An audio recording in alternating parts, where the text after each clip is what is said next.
اپنی مغفرت کا وعدہ کر دیتے ہیں کہ جاؤ اس بندے سے آج سے پہلے جتنی بھی غلطیاں ہوئی ہیں معاف کرو.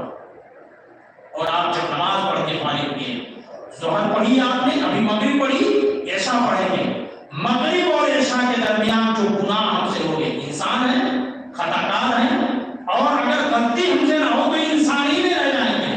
لیکن اللہ تعالیٰ نے کہا بہترین خطا کار وہ آدمی ہے جس سے غلطی ہو جائے پھر وہ میرے دربار میں آئے اور کہے اللہ معاف کر دے، میں انسان ہوں، مجھ سے غلطی ہو گئی ہے، تو ہی معاف کرنے والا ہے، غفور رحیم ہے. اور جب بندہ غفور رحیم سے یہ حاضر ہوں گے، اول ما یحاسب به العبد یوم القیامۃ الصلاۃ، کل قیامت کے دن سب سے پہلا سوال حقوق اللہ کے متعلق وہ یہ ہوگا کہ تم نماز پڑھتے تھے کہ نہیں پڑھتے.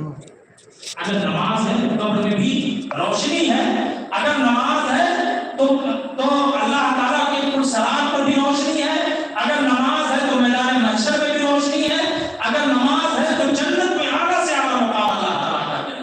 اور نماز نہیں ہے تو نماز کے بغیر کوئی چاہے کہ میں کامیاب ہو جاؤں، نماز کے بغیر کوئی آدمی کامیاب نہیں ہو سکتا ہے. لہٰذا میرے بھائی اور دوستوں، بزرگوں، میں آپ سے گزارش کرتا ہوں کہ آپ اپنی زندگی میں نماز کو اہمیت دو، نماز کو ادا کرو، اور نماز کو ہمیشہ اس کے وقت پر ادا کرنے کی فضیلت ہے. وہ عورتیں، ایک اور مسئلہ بتا دینا، وہ عورتیں جو ایام حیض سے یعنی پیریڈ سے گزرتی ہیں، ان کے بھی غسل کرنے کا طریقہ وہی ہے جو میں نے بتایا کہ وہ وضو بنائیں گی، اپنی گندگی کو صاف کریں گی، وضو بنائیں گی، اور اس کے بعد میں وہ پھر اس کے بعد میں غسل کرے گی جیسے وہ غسل کرنا چاہتی ہے. ٹھیک یہی طریقہ ہے.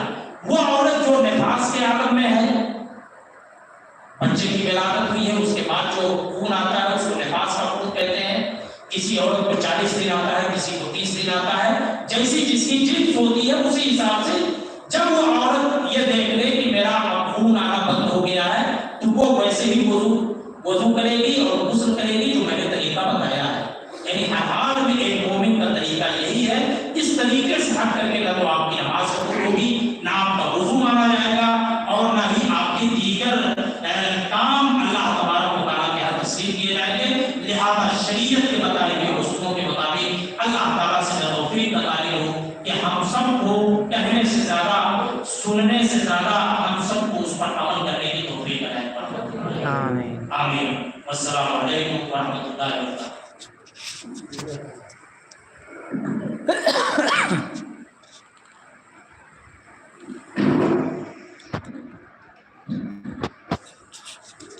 السلام علیکم ورحمۃ اللہ وبرکاتہ.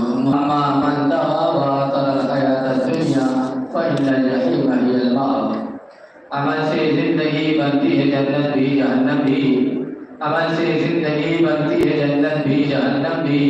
یہ خاکی اپنی فطرت میں نہ نوری ہے نہ ناری ہے.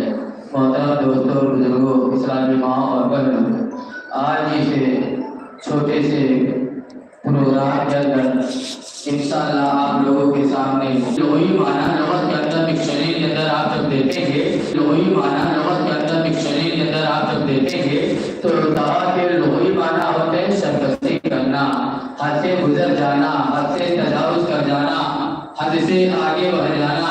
چنانچہ آپ سبھی حضرات سیر و تفریح کے لیے سمندر کے کنارے گئے ہوں گے اور آپ نے دیکھا ہوگا کہ سمندر کے اندر جب سمندر کا پانی حد سے آگے بڑھ جاتا ہے، حد سے گزر جاتا ہے، تو لوگ کہتے ہیں کہ دیکھو سمندر کے اندر تو گہرائی آئی ہوئی ہے.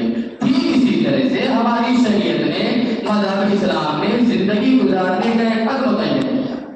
اب اگر کوئی آدمی اس حد سے آگے بڑھ جاتا ہے، اس حد سے تجاوز کر جاتا ہے، تو ایسے ہی حد سے تجاوز کرنے والوں کا ٹھکانہ جہنم ہے. وآثر الحیاۃ الدنیا، اور جس نے دنیا کی زندگی کو سب کچھ سمجھ بیٹھا کہ یہی سب کچھ ہے، فإن الجحیم هی المأوى، تو ایسے ہی آدمی کا ٹھکانہ جہنم ہے. میرے بھائی، حالانکہ قرآن و حدیث کے اندر دنیا کی بڑی